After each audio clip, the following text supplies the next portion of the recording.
Et si on parlait plutôt d'accueil des émotions plutôt que de gestion des émotions?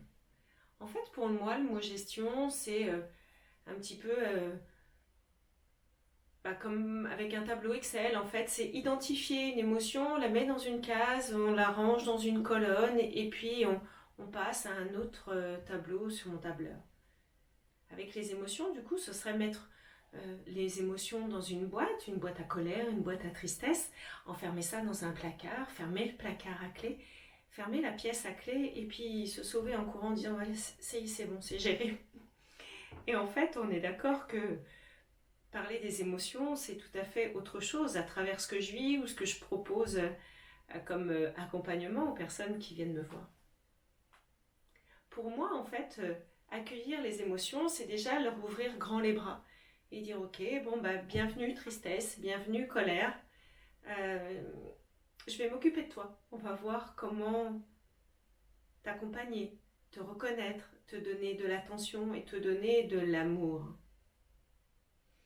En fait, si je vous parle d'une tristesse, par exemple d'une vague de tristesse qui arrive vers moi, comme je suis une hypersensible, ça va faire un tsunami, je vais avoir un chagrin de petite fille, je vais être inconsolable.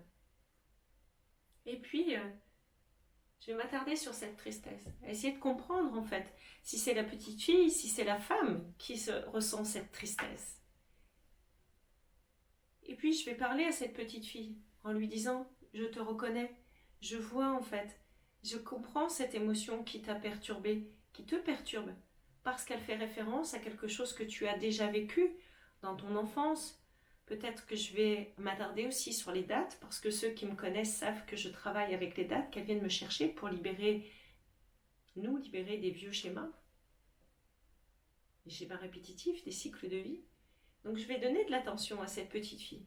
Puis je vais lui dire qu'en fait, je reconnais sa blessure, que je comprends pourquoi en fait elle est triste.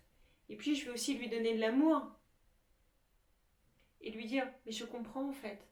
Tu voulais voir plus longtemps ton ami et ça n'a pas pu se faire.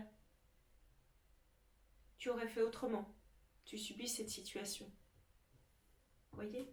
Et en fait, en lui donnant tout l'amour